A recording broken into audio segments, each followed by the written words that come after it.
Hi guys, today's video is about how to process child-dependent visa for UK. What are the documents needed? What is the qualification as a child-dependent visa? So yung application natin guys is online application without solicitor or without agency. So sariling upload lang po natin guys. And then while nakabase po ako dito sa UK, yung anak ko nasa Philippines, kung paano ko ba siya na-process while nandito ako. Okay. So, kailangan po ng bata, below 18 years old siya, unmarried, not living in the independent life. So, kumbaga, naka-sponsor lang po kayo sa kanya. Kumbaga, nag-base lang po siya sa iyong suporta. Okay. Documents. So, yung ginawa ko po guys is, ginather ko muna yung mga documents ko bago ako nag-apply, bago ako fill up sa online application. Okay. So, first is passport. So, passport ng bata, birth certificate ng bata, and then passport ng sponsor, kumbaga passport ko po guys.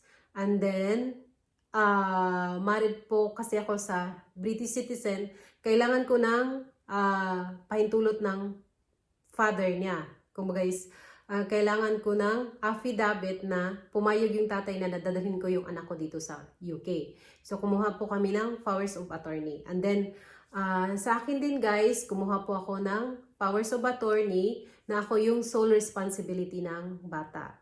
And then, sponsor letter. Sponsor letter guys is, kailangan ka gumawa ng sponsor letter na naka-address sa home office, na naka-stated doon na ikaw yung sole responsibility ng bata while while yung bata nandito sa iyo. Kumbaga, lahat ng pangangailangan ng bata, ikaw yung nagsusuporta from food, accommodation, school, etc. etc. po. So, naka-stated po doon sa sponsor letter. Tapos yung sponsor letter guys, kailangan po naka-sealed. So, yung aking case kasi guys, is that time is in-upload ko siya together with the documents po na hindi po siya naka-sealed. So, kumbaga is walang powers of attorney. So, after 2 weeks, inimilan ako ng home office na kailangan ko ng sole responsibility po na meron po siyang proof from my country. So, yung ginawa ko, pumunta po ako sa London Embassy po. Pinasealed ko po yung sponsor letter ko. Tapos, in-email ko ulit. So, sa inyo po na hindi pa po kayo nakapag-apply or hindi pa ninyo na may plano po kayong mag-apply ng child-dependent visa, so secure na lang po niyo na ipapasealed po yung sponsor letter. Strong evidence po yun para sa approval rating ng child-dependent visa.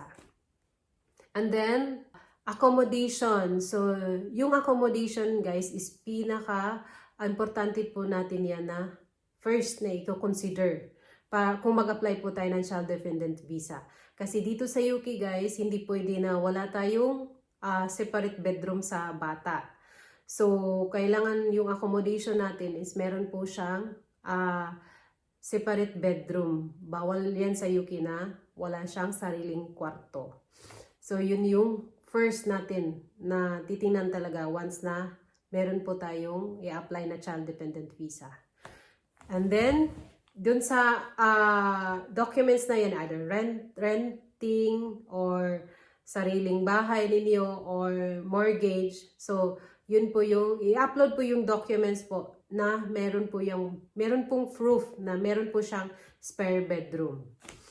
And then, financial evidence na po tayo guys. So, about financial evidence. So, ito po. So, kasi ngayon, nagbago na po kasi siya yung annual income. So, since April 2024, yung annual income na kailangan po is 29,000 para maka-sponsor ka po ng visa.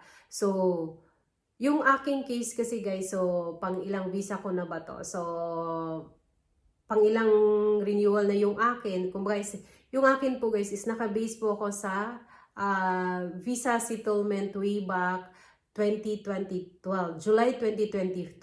So yung qualification noon is 18,600 annual income lang. So yung aking i-comply guys is 18,600 lang plus kailangan kung mag-sponsor ka ng anak plus 3,800. So 18,600 plus 3,800, yun lang po yung ko-comply para qualified po as a child dependent visa. But if ever nag-start po yung visa ninyo April 29, 2024, so yung ko-comply ninyo is 29,000 annual income plus 3,800 para po sa qualification ng child dependent visa. Okay. So, yung documents po na kailangan, same lang po nung na-process po tayo ng fiancé or spouse visa. So, yung payslip natin, certification of employment, and P60. So, yung visa ko is under sponsorship. So, yung husband ko na-sponsor sa akin. So, kailangan din niya ng financial evidence po niya. So, yung both 6 months bank statement ng husband ko at saka bank statement ko din po. So, kung ano yung pumasok doon sa bank statement, dapat correspond po doon sa payslip. Kung payslip ng husband ko, 6 months payslip niya, certification of employment, and then P60. And then, sinama ka din yung akin. So, kumbaga is, yung 6 months payslip ko, certification of employment, and then P60. So, pinasama na yung annual income namin, even though kaya naman ng husband ko na iso-sponsor yung anak ko. So, mas mabuti guys na isama ninyo together para strong evidence talaga na kaya ninyo po mag-sponsor ng child. Okay, so next is, another proof of evidence guys is your conversation ng anak ninyo. Kumbaga is proof of relationship. So from the start po na kung kailan ka umalis papuntang UK, so yun po yung screenshot start ninyo. Then until nandito ka. So kumbaga makikita po doon po na nagsusupport ka sa bata, concern ka sa bata, pinaaral mo yung bata. Screenshot po kayo na conversation niyan. And then, photos together. So, it's a proof of relationship din ninyo po na since nagkita po kayo ng husband ninyo from the start until now, so meron po kayong photos together ng anak ninyo. Kung bakit, meron na kayong build up na relationship ng anak ninyo. So from the start na binisita ka, so, importante po guys na meron po siyang, nakasali po siya doon sa picture niyo, sa banding ninyo po. So, kumbaga is, makikita po doon na meron na talaga kayong pinagsamahan. So, and then yung akin din guys is, umuwi din ako sa amin. Every year, umuwi po ako para mabanding ko po yung anak ko. So, another strong evidence po. Council tax. Council tax po guys. Hiningan po tayo ng council tax. Kasama po yun sa pag-download natin. So, kumbaga is kung updated ba yung payment natin sa council tax. Yun po yung proof of address din natin. TV test. So, kailangan ng TV test ng bata guys once na papuntang UK. So, may mga selected country din po na kailangan ng TV test papuntang UK. So, yung akin guys, paano ko ba kinuha yung TV test ng anak ko na nandito ako sa UK? So, gumawa po ako ng consent letter para yung ate ko mag-assist po para makuha siya ng TV test. And then, yeah, in-email niya sa akin yung result. And then, yun po yung sinama ko sa pag-download ng application. Doon na tayo sa visa fee. So, visa fee guys, magkano ba yung visa fee ng child dependent visa? Yung visa fee guys is 1,913 pound and 11 pence. So, yun po yung binayaran ng visa fee ng anak ko. And then, meron pong tinawag na standard services or quick approval visa. But yung akin guys, since the start of my visa is standard visa lang po yung kinuha ko. So, wala po akong binayaran. And then, after that is, mag-schedule na po tayo sa BFS. So, magbabayad po tayo sa pag-biometric natin. After ng payment sa Visa guys is biometric schedule. Kung baga guys, magpa-biometric na po tayo sa BFS. Paano ko ba nagpa-biometric yung anak ko na nandito po ako sa UK? So, same po, gumawa ko ng consent letter, tapos yung ate ko yung nag-assist sa bata po para ma-biometric siya doon sa BFS. And doon, may bayad po yung biometric sa BFS guys, yung services nila. So, yung bayad natin is 5,723 pesos. So, pesos po guys, kasi doon po siya sa BFS magbayad na. Pero ako yung nagbayad dito sa UK. So, through online po yung pagbayad ko. And doon, binigay ko lang po doon sa ate ko, kung may in-email ko po sa ate ko, yung schedule nila. Yun po yung pe-present nila once po na pumunta po din sa BFS. And then, plus courier fee. Nagbayad din ako ng courier fee, 1,150. So, yun po yung pabalik ng passport ng anak ko. Doon po makita sa passport kung approve ba yung visa niya.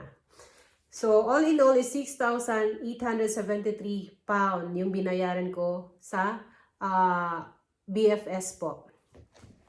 So, paano ko ba siya na-process yung application while nandito ako sa UK? So, doon po sa after all the application na pinalapan ninyo sa online, meron po tayong choices po. Either i-hand carry mo yung document sa BFS or i-download mo. So, buti na lang guys na pwede natin i-download lahat ng documents. Hindi kailangan nila hand carry. So, very big help po yun kung nandito ka. Nakabase ka dito. Tapos, yung anak mo nandun pa sa country ninyo. So, magdala lang po sila ng appointment letter nila at saka yung passport ng anak ko. Yun lang po yung dinala niya doon sa BFS. At saka valid ID. After that, naka-biometric na sila. So, yung BFS nag-email na-forward na nila sa home office yung application.